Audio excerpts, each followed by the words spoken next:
Hello everyone and welcome back to another episode of Marjana's Kitchen, where today we'll be showing you how to make this delicious creamy chana toast, also known as Chena Toast in India. Now, these are delicious chom choms, split horizontally and topped with a creamy Malai topping. Let's get started. You'll need the following ingredients: 2 cups of chana, kneaded well for about 3 to 4 minutes, 1.5 teaspoons of ghee or butter, 2 teaspoons of semolina, 1.5 teaspoons of corn flour, 2 teaspoons of plain flour, and pink food colouring gel. Add about 3 or 4 drops into the chana, knead well, and then add the rest of the ingredients, including the ghee, flour, semolina.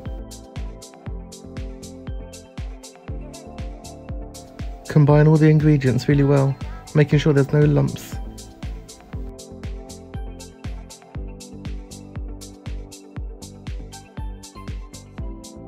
The mixture will form into a dough, nice and soft and easily pliable. Tear off equal sized pieces and roll into oblong shapes. Once you have shaped all the mistis, it's time to make the sugar syrup water now. For this you will need 9 cups of water and 4 cups of sugar. Once all the sugar has dissolved, keep it on the boil and add the misti. Be careful not to burn your fingers. Add them as gently as you can, rather than just chuck it in like we did. You don't want it to crack. Cover it with a lid and block any air vents with a tissue or paper. Cook on a high heat for about 15 minutes. After 15 minutes, turn the heat down to medium.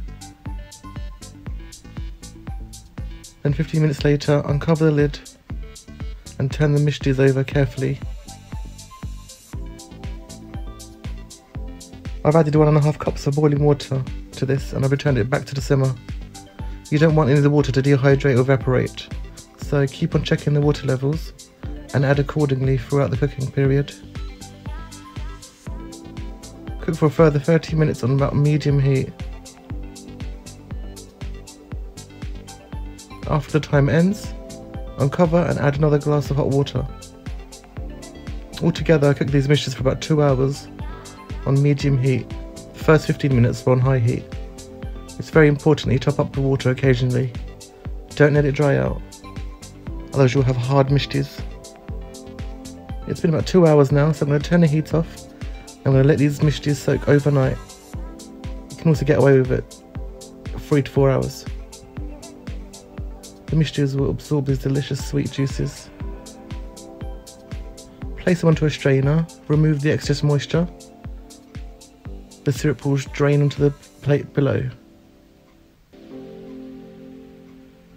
They look delicious. Okay, now I'm going to coat these mistis with a generous covering of mawa.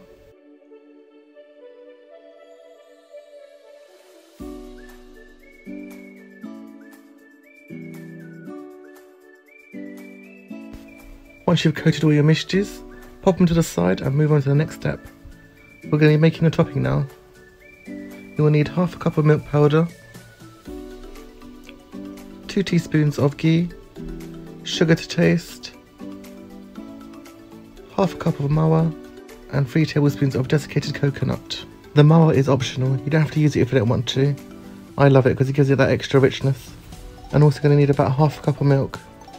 You might need to add a little bit more or less to make the consistency just right. Add all the ingredients into the pan on a low heat. Stir it all together until it forms a nice creamy paste.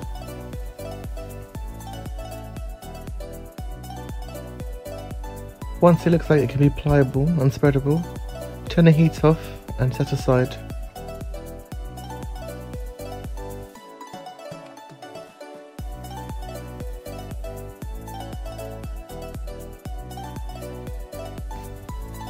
Carefully slice the chom chom mistis horizontally and then apply the Malai filling on top liberally.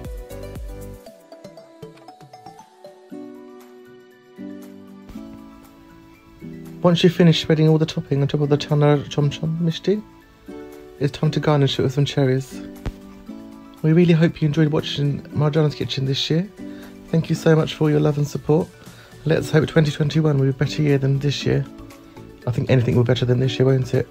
Thanks for watching. Please like and share, and don't forget to subscribe.